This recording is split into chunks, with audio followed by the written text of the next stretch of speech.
চলো আজকের প্রথম প্রশ্ন হচ্ছে আমাদের জৈন ধর্ম থেকে, ঠিক আছে? জৈন ধর্ম আর বৌদ্ধ ধর্ম থেকে পিবিআরসিআরসি যা প্রশ্ন এসেছিল সেগুলো নিয়ে আজকে তোমাদেরকে ডিসকাস করব, ঠিক আছে? এগুলো কিন্তু প্রত্যেকটা পিবিআরসিআরসি এসছে, ডব্লিউবিপি, কেপি, আমাদের এসএসসির মধ্যে এমটিএস, জিডি, ঠিক আছে? এছাড়াও রেলওয়েতে কিন্তু এই প্রশ্নগুলো এসছে। তো এর আগে দিন দুটো ক্লাস করানো হয়ে গেছে। প্রথম ক্লাসটা ছিল প্রাচীন ভারতের আমাদের সভ্যতা, সিন্ধু সভ্যতা। সেকেন্ড ক্লাসটা হয়ে গেছে বৈদিক সভ্যতা। আর আজকে থার্ড ক্লাস চলছে হিস্ট্রির জৈন ধর্ম এবং বৌদ্ধ ধর্ম। আগের দিনের হিস্ট্রি ক্লাস কেউ কি করেছিলে তোমাদের মধ্যে? হ্যাঁ, আমি করেছিলাম। আচ্ছা আচ্ছা, ঠিক আছে, খাতাতে অবশ্যই সবাই লিখবে, ঠিক আছে? চলো আমাদের প্রথম প্রশ্ন।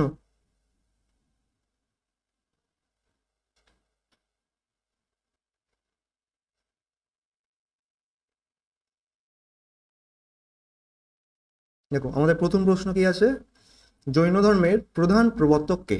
ঠিক আছে, জৈন ধর্মের প্রধান প্রধান প্রবর্তক কে? অপশানে কি কি আছে? মহাবীর, পার্শ্বনাথ, গৌতম বুদ্ধ এবং ঋষভদেব। কেউ কি অ্যান্সারটা দিতে পারবে? দেখো জৈন ধর্মের প্রধান প্রবর্তক হচ্ছে আমাদের মহাবীর, ঠিক আছে? মহাবীর, খাতাতে লিখবে সবাই।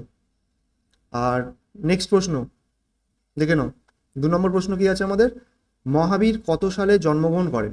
মহাবীর কত সালে জন্মগ্রহণ করেছিলেন? অপশান আছে কত, 540, 542, 475 এবং 568 খ্রিস্টপূর্বাব্দ, ঠিক আছে?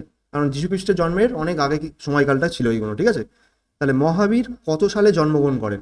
কেউ কি বলতে পারবে মহাবীর কত সালে জন্মগ্রহণ করেছিল? না স্যার, এটা পারবো না। বলতে পারবে না, তাই তো? লিখে নাও, মহাবীর জন্মগ্রহণ করেছিল না। 540 খ্রিস্টপূর্বাব্দ, 540, ঠিক আছে? এগুলো কিন্তু সব মানে যেহেতু খ্রিস্টপূর্বাব্দ বলছে মানে যীশুখ্রিস্টের জন্মের কিন্তু অনেক আগে, হ্যাঁ, যীশুখ্রিস্টের জন্মের অনেক আগে কিন্তু সময়কালটা, তাই ওই জন্য আমরা খ্রিস্টপূর্ব বা খ্রিস্টপূর্বাব্দ বলতে পারি। আচ্ছা। চলো নেক্সট প্রশ্ন, আমাদের 3 নম্বর প্রশ্ন। হুম। দেখো, জৈন ধর্মের শ্রেষ্ঠ তীর্থঙ্কর কে ছিলেন? জৈন ধর্মের শ্রেষ্ঠ তীর্থঙ্কর কে ছিলেন? ঠিক আছে, এই তীর্থঙ্কর, তীর্থঙ্কর মানে কেউ কি বলতে পারবে তীর্থঙ্কর কাদেরকে বলে?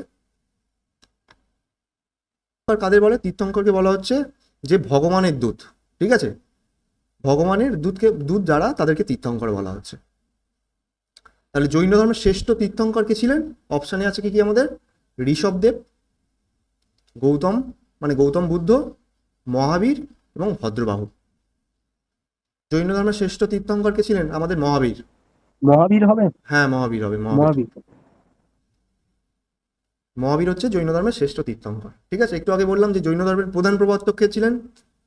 আমাদের ছিলেন মহাবীর। ঠিক একই রকম এই প্রশ্নটাও সেম একই, আমাদের জৈন ধর্মের শ্রেষ্ঠ তীর্থঙ্করও মহাবীর ছিলেন, ঠিক আছে? চলো নেক্সট, পরের প্রশ্ন, 4 নম্বর প্রশ্ন। দেখো, মহাবীরের আসল নাম কি ছিল? মহাবীরের আসল নাম কি ছিল? আসল নাম কি ছিল? আসল নাম দিতে পারে পরীক্ষাতে, কিংবা প্রকৃত নামও দিতে পারে। অপশানে অনেক রকম ভাবে এরকম থাকবে, প্রশ্নটা ঘুরিয়েও দিতে পারে যে আসল নাম কিংবা প্রকৃত নাম। তাহলে মহাবীরের আসল নাম কি কি ছিল? অপশানে কি কি আছে আমাদের? বর্ধমান। বর্ধমান। বর্ধমান। হ্যাঁ। আর কেউ বলতে পারবে? দেখো, মহাবীরের আসল নাম ছিল, অপশানে সিদ্ধার্থ আছে, তথাগত আছে, বর্ধমান আছে এবং জিতেন্দ্রীয় আছে, ঠিক আছে? মহাবীরের আসল নাম কিন্তু বর্ধমান ছিল। যে বলেছে ঠিক বলেছো তুমি। তাহলে মহাবীরের আসল নাম হচ্ছে বর্ধমান। এই বর্ধমান নামটা কে দিয়েছিল মহাবীরকে?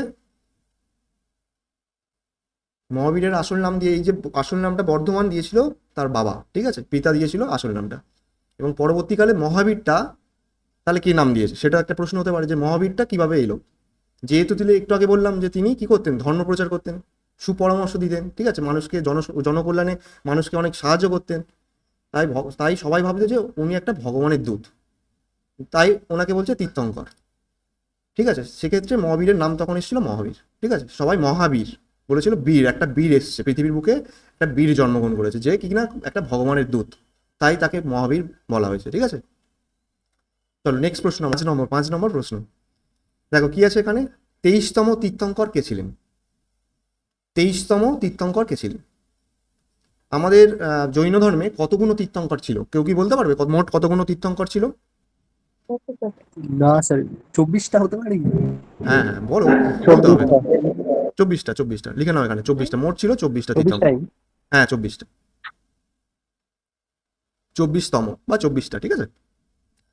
আর এই যে 23তম, তাহলে প্রশ্ন কি দিয়েছিল যে আমাদের 23তম তীর্থঙ্কর কে ছিল? এই প্রশ্নটা না কেপিতে দিয়েছিল, কেপিতেও দিয়েছে প্লাস রেলেও দিয়েছিল এই সেম প্রশ্ন।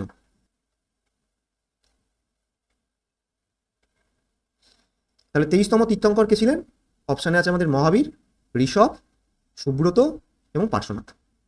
তাহলে আমাদের 23তম তীর্থঙ্কর ছিলেন কে? কেউ কি বলতে পারবে কেউ ছিল? মহাবীর। মহাবীর। আর কেউ? না, মহাবীর হবে না। মহাবীর হবে, তাই তো? লেখো না, মহাবীর হবে না, ঋষভ হবে, ঋষভ। ঋষভ। আচ্ছা, না ভুল হয়েছে, মহাবীর ঠিক হবে আছে। না। দেখে নাও, আমাদের 23তম তীর্থঙ্কর ছিল পার্শ্বনাথ, ঠিক আছে, রাইট আনসার হবে পার্শ্বনাথ। পার্শ্বনাথ, খাতাতে লিখবে কিন্তু। তাহলে ঋষভ কত নম্বর ছিল? একটা প্রশ্ন আসতে পারে, সেই প্রশ্নটা আমি একটু পরেই করেছি। দেখো সেকেন্ড পরের প্রশ্নতে 6 নম্বর প্রশ্নটা একটু বলে দিই, দেখে নাও, এখানেও দেওয়া আছে, কারণ এই প্রশ্নটাও এসে পরীক্ষাতে। এই ঋষভদেব কততম তীর্থঙ্কর ছিলেন? অপশানে দেওয়া আছে 22তম তীর্থঙ্কর, 23তম তীর্থঙ্কর, প্রথম তীর্থঙ্কর এবং পঞ্চম তীর্থঙ্কর, ঠিক আছে। তাহলে আমাদের ঋষভদেব কততম তীর্থঙ্কর ছিলেন? তাহলে এখানে ঋষভদেব কততম তীর্থঙ্কর ছিল? অ্যান্সার হবে প্রথম, ঠিক আছে, প্রথম, জৈন ধর্মের প্রথম তীর্থঙ্কর ঋষভদেব ছিল কিন্তু, ঠিক আছে। আর আমাদের তাহলে 23তম তীর্থঙ্কর হবে, বলে দিলাম একটু আগে, পার্শ্বনাথ, ঠিক আছে। আর ঋষভদেব ছিল আমাদের প্রথম তীর্থঙ্কর। এই যে তীর্থঙ্কর থেকে না পরীক্ষাতে কিন্তু প্রতি বছর একটা প্রশ্ন থাকে, প্রত্যেকটা পরীক্ষাতে যদি এই জৈন ধর্ম বৌদ্ধ ধর্ম থেকে প্রশ্ন করে, ম্যাক্সিমাম ক্ষেত্রে কিন্তু এই তীর্থঙ্কর থেকে কিন্তু এই প্রশ্নগুলো রিপিট হয়। ম্যাক্সিমাম দেখো 24টা তীর্থঙ্কর আছে, কিন্তু আমাদের 24টা সব পড়ার মুখস্থ করার কোনো দরকার নেই, মুখস্থ যে করতে পারবে খুবই তো ভালো, কোনো অসুবিধা নেই, যেটা দেবে সেটাই পারা যাবে। আর যারা পারবে না, ঠিক আছে, যারা পারবে না সেক্ষেত্রে তোমাদেরকে বলে রাখি, তোমরা এখানে মিনিমাম দেখো 1 থেকে 3টে, মানে প্রথম 3টে আর শেষের দিক থেকে 3জন, এই 3জনের মিনিমাম 3 থেকে 5 জনকে তোমরা যদি মনে রাখতে পারো, তাহলে কিন্তু এইগুলোই পরীক্ষাতে পড়ে। যেরকম 23তম তীর্থঙ্করকে, 24তম তীর্থঙ্করকে, প্রথম তীর্থঙ্করকে, ঠিক আছে। একটু বলে দিই তোমাদেরকে যে আমাদের 23তম তীর্থঙ্কর পার্শ্বনাথ বললাম, এই যে পার্শ্বনাথের না এখান থেকে আরেকটা প্রশ্ন হয় যে এই তীর্থঙ্করদের একটা করে প্রতীক চিহ্ন থাকতো, যেরকম এখন আমরা বিভিন্ন পলিটিক্স পার্টি এসছে, ঠিক আছে, প্রত্যেকটা পার্টির দেখবে আলাদা করে একটা প্রতীক চিহ্ন থাকে, ব্যানার থাকে, পতাকা থাকে, ঠিক আছে। ঠিক তেমনই এই সমস্ত তীর্থঙ্করদের তখনকার দিনেও সে তীর্থঙ্কর জৈন ধর্ম হতে পারে, কিন্তু সেই ধর্মের মধ্যে যেহেতু আলাদা আলাদা তীর্থঙ্কর, তাই তাদের আলাদা আলাদা প্রতীক চিহ্ন হতো, ঠিক আছে, মানে তাদের একটা আলাদা নিজস্ব প্রতীক চিহ্ন থাকতো, যে এই মানুষটার জন্য, এই তীর্থঙ্কর জন্য এই প্রতীক চিহ্নটা, ঠিক আছে। তো এরকম এই যে পার্শ্বনাথ না, পার্শ্বনাথের জন্য, পার্শ্বনাথের আমাদের প্রতীক চিহ্ন কি ছিল? তাহলে পার্শ্বনাথের প্রতীক চিহ্ন ছিল আমাদের, লিখে নাও, যে ফোনাতোলা সাপ, ফোনাতোলা সাপ, সাপ লিখতে পারো, কারণ অনেক বই সাপও লেখা থাকে। পরীক্ষাতে এটাও প্রশ্ন পড়েছিল, হ্যাঁ, হয়তো প্রশ্নটা ফের রিপিট হতে পারে একটু পরে, যে আমাদের ফোনাতোলা সাপ কোন তীর্থঙ্করের প্রতীক চিহ্ন ছিল, এরকম ঘুরিয়ে দিতে পারে। তাহলে আমরা জানলাম যে পার্শ্বনাথের প্রতীক চিহ্ন ছিল ফোনাতোলা সাপ, বা শুধু সাপ লিখতে পারি, কোনো অসুবিধা নেই। চলো নেক্সট প্রশ্ন, তাহলে কি বললাম? ঋষভদেব কততম তীর্থঙ্কর ছিলেন? আমরা জানলাম কত, সর্বপ্রথম তীর্থঙ্কর কিন্তু ঋষভদেব ছিলেন। আর এই পার্শ্বনাথ একটু বলে দিই, পার্শ্বনাথ কে ছিলেন? এই যে পার্শ্বনাথ আমাদের 23তম তীর্থঙ্কর ছিলেন, মানে 24তম তীর্থঙ্করকে, তার আগে 24টা তীর্থঙ্কর আছে, সব থেকে শেষ 24তম, তার আগে আছে আমাদের 23তম তীর্থঙ্কর। এই 23তম তীর্থঙ্করের মধ্যে এই যে পার্শ্বনাথ কিন্তু জন্মগ্রহণ করেছিল মহাবীরের অনেক আগে, প্রায় মনে করো 200-250 বছর থেকে 260 বছর এরকম সময়কাল, ঠিক আছে। তুমি ধরে রাখো 250 বছর খ্রিস্টপূর্বাব্দ, মানে মহাবীর জন্মের প্রায় 250 বছর আগে কিন্তু এই পার্শ্বনাথ জন্মগ্রহণ করেছিল, ঠিক আছে। চলো আমাদের নেক্সট পরের প্রশ্ন দেখো, 7 নম্বর প্রশ্ন, যেগুলো বলছি কিন্তু সবাই খাতাতে লিখবে, কিন্তু এক্সট্রা অনেক প্রশ্ন হচ্ছে যেগুলো খাতাতে কিন্তু অবশ্যই লিখবে। চলো 7 নম্বর প্রশ্ন, সর্বশেষ তীর্থঙ্কর কে ছিলেন? দেখো সর্বশেষ তীর্থঙ্কর, একটু আগে বললাম তীর্থঙ্কর থেকে অনেক প্রশ্ন আছে, ঘুরিয়ে গাড়িয়ে দেয়, তাহলে সেক্ষেত্রে তাহলে সর্বশেষ তীর্থঙ্কর আমাদের কে ছিল? সর্বশেষ তীর্থঙ্কর দেখো অপশানে কি আছে, ঋষভ আছে, ঋষভ তো আমরা জেনে গেলাম, যেটা ঋষভ ছিল প্রথম তীর্থঙ্কর, ফার্স্ট তীর্থঙ্কর, প্রথম ছিল। সেকেন্ডে আছে মহাবীর আছে, থার্ডে আছে অজিত আছে, আর ফোর্থ আছে মালি। তাহলে এখানে অ্যান্সার কি হবে, কেউ বলতে পারবে যে সর্বশেষ তীর্থঙ্কর কে ছিলেন? মহাবীর হবে। হ্যাঁ মহাবীর হবে, অজিত। মহাবীর রাইট অ্যান্সার, মহাবীর হবে। হ্যাঁ মহাবীর, ঠিক আছে। দেখো সর্বশেষ তীর্থঙ্কর বলছে মানে কি, হয়তো প্রশ্ন এরকম ঘুরিয়ে দিতে পারে, সর্বশেষ মানে আমরা জানলাম মোট তীর্থঙ্কর কতগুলো আছে আমাদের? 24টা, ঠিক আছে।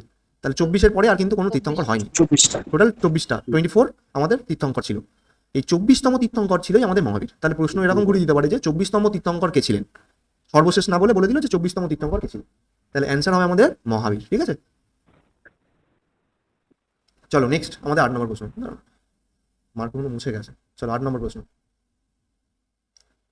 দেখো, প্রতীক চিহ্ন ষাঁড় কোন মহাপুরুষের ছিল? এটা অ্যাডভান্স লেভেলের প্রশ্ন, ওই যে প্রতীক চিহ্নগুলো কিন্তু মুখস্থ করতে হবে, যেরকম তীর্থঙ্কর তোমরা মুখস্থ করছো সেরকম কিন্তু প্রতীক চিহ্নগুলো মুখস্থ করতে হবে তোমাদের, ঠিক আছে? তাহলে আমাদের প্রতীক চিহ্ন ষাঁড় কোন মহাপুরুষের ছিল? অপশান আছে কি মহাবীর, ঋষভ, পার্শ্বনাথ এবং সুব্রত। কে বলতে পারবে যে ষাঁড়? ঋষভ। হ্যাঁ, আর কেউ? আর কেউ বলতে পারবে? আরে চারটে তো অপশান আছে, যেটা খুশি একটা বলে দাও, চুপচাপ থাকলে হবে? তারপর তো ঠিক উত্তরটা বলবোই। দেখো পার্শ্বনাথ।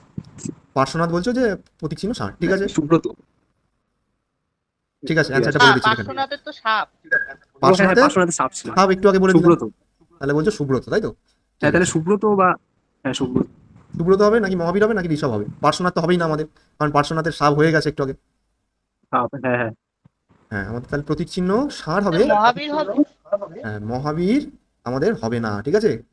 তাহলে পড়ে আছে কি ঋষভ আর সুব্রত।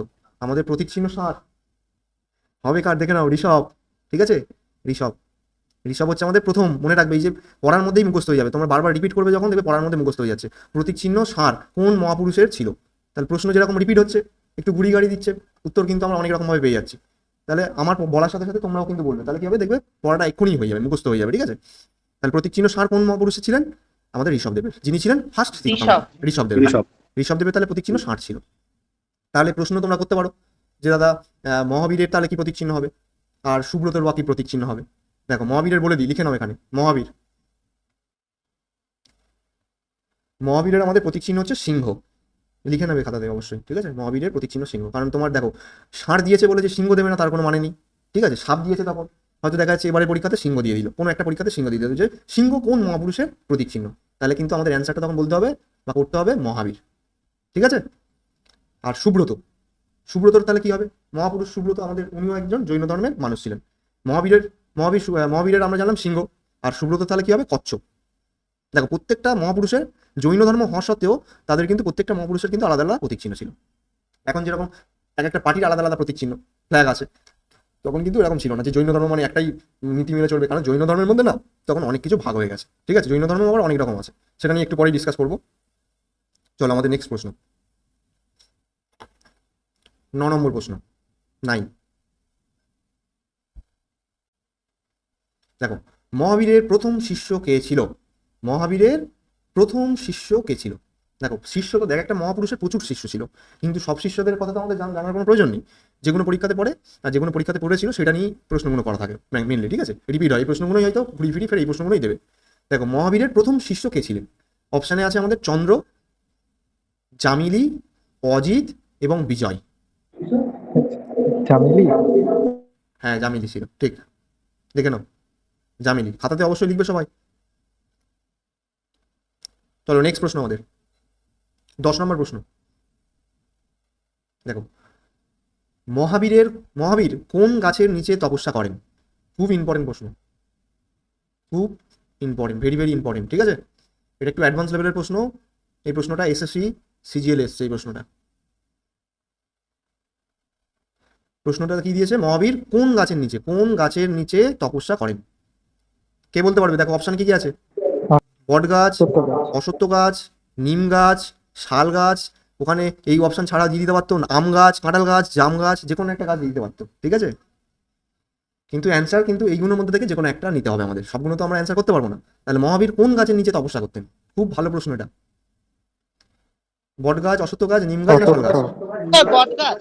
বট গাছ। কেউ বলছো বট গাছ? অসত্য হবে না। অশ্বত্থ গাছ, তাই তো?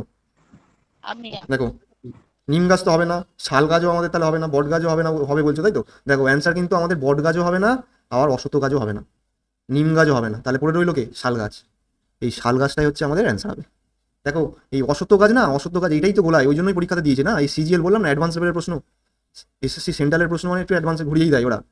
এই যে মহাবীর কোন গাছের নিচে, এই প্রশ্নটা খুব আনকমন, মানে এই প্রশ্নটা কোনো পরীক্ষাতে দেখা যায় না, বুঝতে পেরেছো? এসএসসি সিজিএলে দিয়েছে, আর এই প্রশ্নটা দুবার রিপিট করেছে, দুবার দেখেছি সেটগুলো থেকে, দুবার দেখেছি যে প্রশ্নগুলো রিপিট করেছে অনেকবার। তাহলে এই প্রশ্নগুলোই হয়তো দেখা যাচ্ছে সামনের কোনো পরীক্ষাতে দিতে পারে। এই অশ্বত্থ গাছে বসতেন কে? বসে তপস্যা করেছিলেন আমাদের বুদ্ধদেব, ঠিক আছে? বা গৌতম বুদ্ধ যাকে বলি আমরা। গৌতম বুদ্ধ। হ্যাঁ ওই বললাম এখানে ওই গুলিয়ে যাবে, এটাই তো গোলানোর জন্য দিয়েছে, বুঝতে পেরেছো?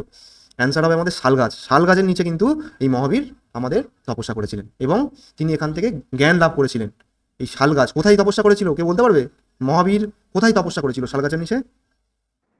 ঋতুপালিকা নদীর তীরে। হ্যাঁ একদম ঠিক, ঋজুপালিকা নদীর তীরে। লিখে নাও, ঋজুপালিকা নদীর তীরে।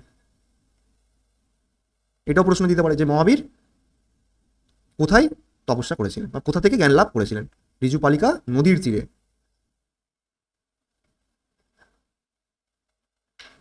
চলো নেক্সট প্রশ্ন আমাদের 11 নম্বর প্রশ্ন।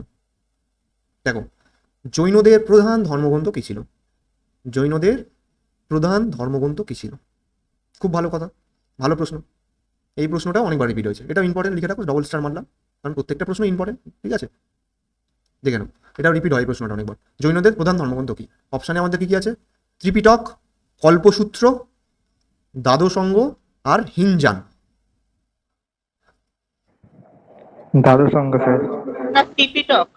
বলছো ত্রিপিটক তাই তো, আবার কেউ বলছো দ্বাদশঙ্গ, আর কেউ বলতে পারবে?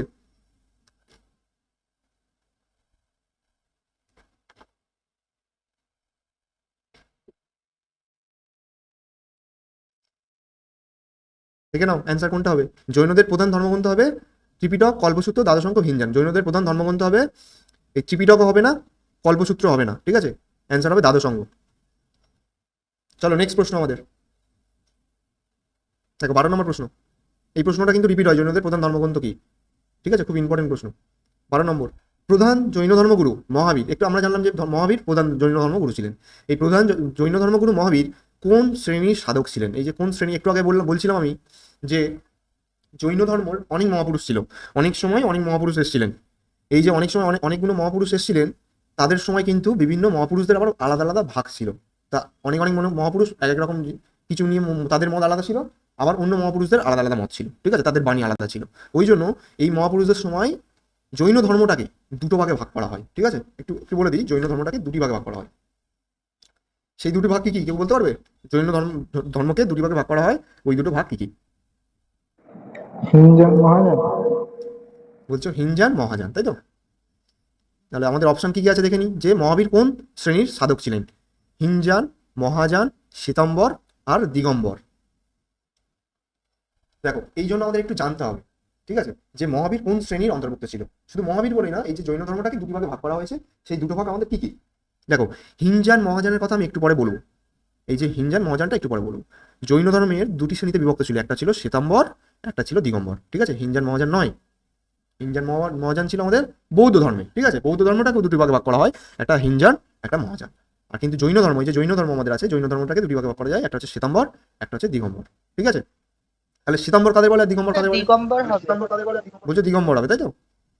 ঠিক আছে, অ্যান্সার কিন্তু আমাদের মহাবীর কোন শ্রেণীর ছিলেন? আমাদের ছিলেন দিগম্বর। ঠিক আছে, অ্যান্সার দিগম্বর। ঠিক, একদম ঠিক বলেছো। এবার কেউ বলতে পারো যে শ্বেতাম্বর আর দিগম্বরটা কি? কেন মহাবীর দিগম্বরটাকে নিলেন, শ্বেতাম্বরকে নিলেন না? যারা শীত বস্ত্র ধারণ করেছিল তাদের শ্বেতাম্বর বলে। হ্যাঁ হ্যাঁ, একদম ঠিক। শ্বেত বস্ত্র যারা পরিধান করতো তাদের তাদের বলা হতো শ্বেতাম্বর। আর দিগম্বর মানে? হ্যাঁ। দিগম্বর মানে হচ্ছে যারা বস্ত্র পরিধান করতো না। ঠিক আছে, হ্যাঁ, বস্ত্র পরিধান বস্ত্র পরিধান করতো না। ঠিক আছে। ঠিক আছে, তাহলে শ্বেতাম্বর সাদা বস্ত্র। এই যে জৈন ধর্ম, ঠিক আছে, জৈন ধর্মের তাহলে মহাবীর আমাদের শ্বেতাম্বর আর দিগম্বর। আমাদের তাহলে অ্যান্সার পেয়ে গেলাম আমরা দিগম্বর। আর শ্বেতাম্বরটা লিখে রাখো, দেখো পার্শ্বনাথ। তাহলে প্রধান ধর্ম জৈন ধর্মের মহাবীর আমাদের কোন শ্রেণী ছিলেন? দিগম্বর। আর পার্শ্বনাথ ছিলেন শ্বেতাম্বর। ঠিক আছে, চলো নেক্সট প্রশ্ন আমাদের। পরবর্তী প্রশ্ন 13 নম্বর প্রশ্ন। দেখো, প্রথম জৈন সম্মেলন কার নেতৃত্বে হয়েছিল? খুব ভালো প্রশ্ন, খুব ইম্পর্টেন্ট প্রশ্ন, আর একটু অ্যাডভান্স লেভেলের প্রশ্ন। ঠিক আছে, এই প্রশ্নটা কিন্তু অ্যাডভান্স লেভেলের প্রশ্ন, ভেরি ভেরি ইম্পর্টেন্ট। এটা এমটিএস আসা প্রশ্ন, এমটিএস লিখে রাখো, এখানে লিখে দিচ্ছি এমটিএস। ঠিক আছে, দেখো, প্রথম জৈন সম্মেলন কার নেতৃত্বে হয়েছিল? অপশান আছে কি আমাদের? সম্রাট অশোক, আকবর, স্থূলভদ্র আর ভদ্রবাবু।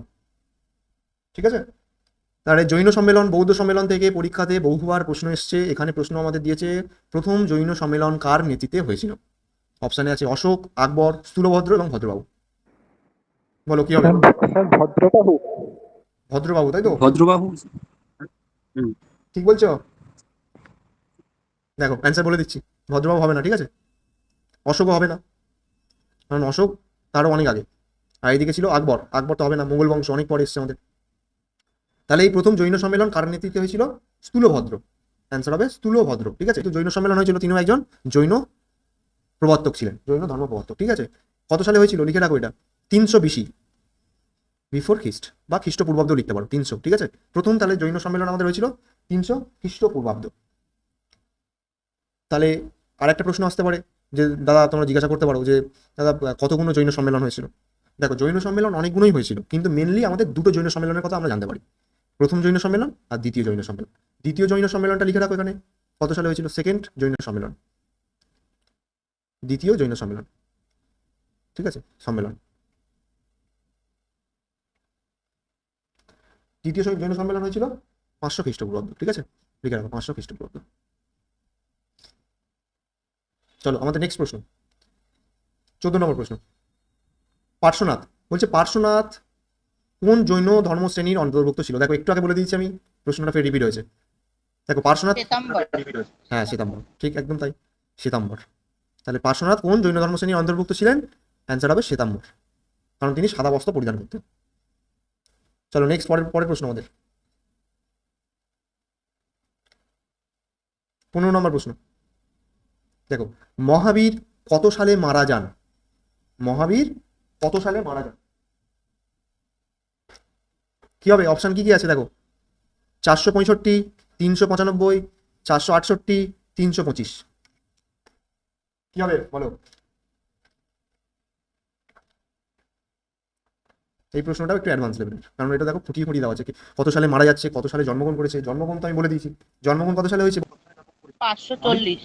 একদম। 540 ছিল। হ্যাঁ, তাহলে 540-এ যদি জন্মগ্রহণ করেন, 540 বিসি।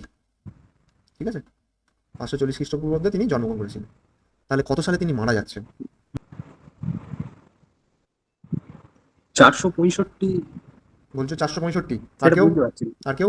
এটা পারবো না স্যার। হ্যাঁ দেখে নাও, অ্যান্সার হবে 468। ঠিক আছে, 468 খ্রিস্টপূর্বাব্দে মহাবীর কত সালে মারা যান? 468 খ্রিস্টপূর্বাব্দে। তাহলে এখান থেকে আর একটা প্রশ্ন আসতে পারে যে মহাবীর কোথায় মারা গেছিলেন? লিখে রাখো, মহাবীর মারা যান বিহারের পাবা নামক স্থানে। বিহারের পাবা নামক স্থানে।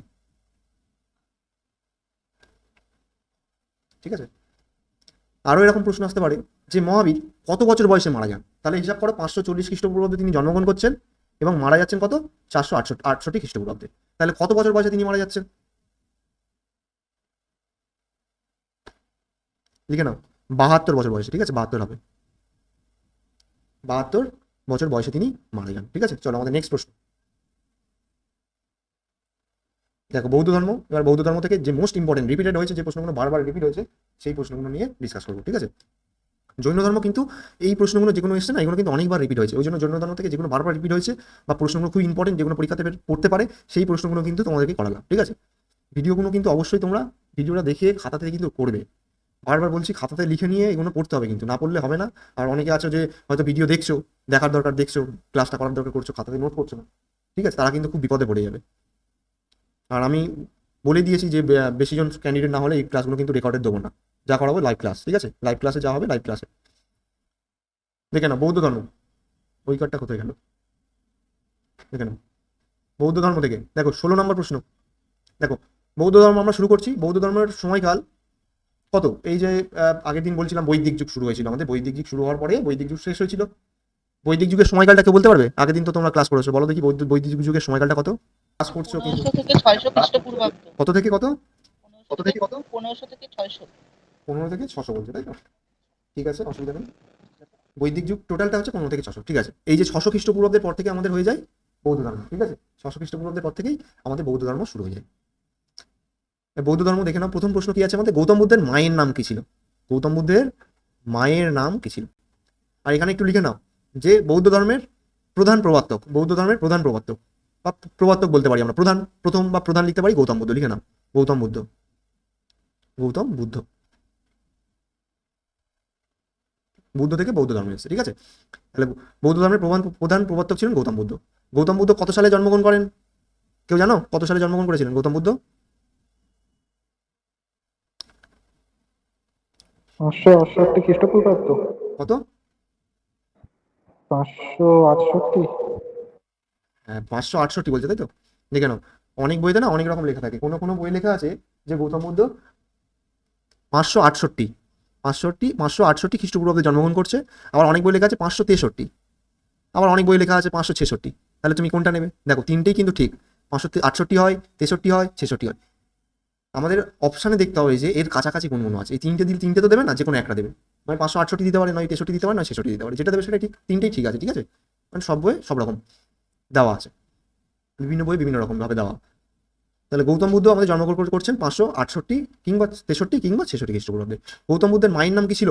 দেখো অপশানে আছে আমাদের যোগমায়া, মহামায়া, ত্রিশলা দেবী এবং কৌশলা দেবী। বলো অ্যান্সার কি হবে? যোগমায়া, মহামায়া, ত্রিশলা দেবী এবং কৌশলা দেবী। দেখো বলে দিচ্ছি, মহা মহামায়া, একদম ঠিক, রাইট, মহামায়া, ঠিক আছে। দেখে নাও, তাহলে গৌতম বুদ্ধের মায়ের নাম ছিল মহামায়া। এই মহামায়া ছিলেন না কৌশল বংশের রাজকন্যা, ঠিক আছে, কৌশল বংশের রাজকন্যা ছিলেন মহামায়া। চলো নেক্সট পরের প্রশ্ন, আমাদের 17 নম্বর প্রশ্ন বলছে কি, মহাবীরের আসল নাম বললাম, এবার দেখো গৌতম বুদ্ধের আসল নাম দিয়েছে। গৌতম বুদ্ধের আসল নাম বা প্রকৃত নাম, আসল নাম দিতে পারে অথবা প্রকৃত নাম দিতে পারে। প্রকৃত নাম, গৌতম বুদ্ধের আসল নাম কিংবা প্রকৃত নাম কি ছিল? অ্যান্সার অপশানে আছে কি, সিদ্ধার্থ, গৌতম, জিতেন্দ্র এবং বলবীর। কি হবে বলো অ্যান্সার? সিদ্ধার্থ। বলছো সিদ্ধার্থ, তাই তো? আর কেউ? ঠিক, সিদ্ধার্থ, লিখে নাও সিদ্ধার্থ। তাহলে গৌতম বুদ্ধের আসল নাম বা প্রকৃত নাম ছিল সিদ্ধার্থ। তাহলে মহাবীরের কি? একটু আগে বলে দিয়েছি, বর্ধমান। হ্যাঁ, তাহলে মহাবীরের হচ্ছে বর্ধমান। চলো নেক্সট প্রশ্ন, আমাদের 18 নম্বর প্রশ্ন। দেখো 18 নম্বর প্রশ্নটা কি হচ্ছে, বলছে গৌতম বুদ্ধ কোন গাছের নিচে তপস্যা করেন? দেখো একটু আগে জানলাম যে মহাবীর কোন গাছের নিচে তপস্যা করেছিলেন, এবার জানছি গৌতম বুদ্ধ কোন গাছের নিচে তপস্যা করছে। এই প্রশ্নটাও রিপিট হয়, অনেক খুব ইম্পর্টেন্ট প্রশ্ন, ভেরি ভেরি ইম্পর্টেন্ট, বারবার প্রশ্নটা কিন্তু রিপিট করে। অসত্য গাছ। হ্যাঁ, অশ্বত্থ গাছ। আবার অনেক জায়গাতে এই অশ্বত্থ গাছ না দিয়ে দিতে পারে বোধি বৃক্ষ, বোধি বৃক্ষ, ঠিক আছে, বোধি বৃক্ষ লিখে রাখো, অথবা জ্ঞান বৃক্ষ, জ্ঞান বৃক্ষ, ঠিক আছে, বোধি বৃক্ষ বা জ্ঞান বৃক্ষ। তাহলে গৌতম বুদ্ধ কোন গাছের নিচে তপস্যা করছেন? বট গাছ তো হবে না, নিম গাছও হবে না, শাল গাছ তো আমরা জেনে গেলাম মহাবীর। তাহলে অশ্বত্থ গাছ, অ্যান্সার হবে অশ্বত্থ গাছ। অশ্বত্থ গাছের নিচে তপস্যা করেছিলেন। কোথায় তপস্যা করেছেন কে বলতে পারবে? বলো, গৌতম বুদ্ধ কোথায় তপস্যা করেছিলেন?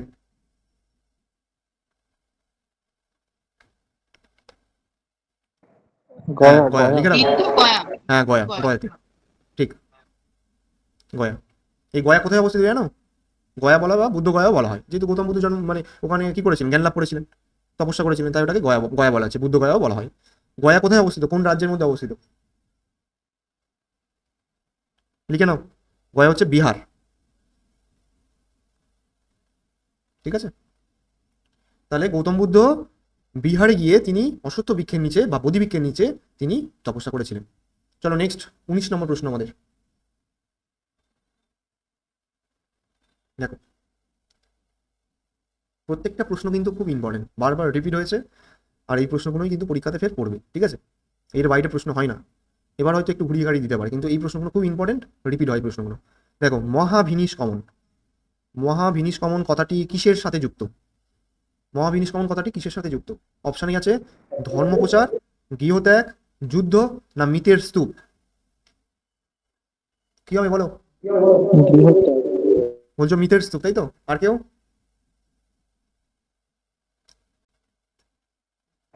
গৃহত্যাগ স্যার। তো গৃহত্যাগ। আর কেউ? দেখো মহাবিনিষ্কমন কথাটি কিসের সাথে যুক্ত? অ্যান্সার কিন্তু হবে আমাদের গৃহত্যাগ, একদম ঠিক বলেছো, গৃহত্যাগ, ঠিক আছে। চলো আমাদের নেক্সট প্রশ্ন, 20 নম্বর প্রশ্ন।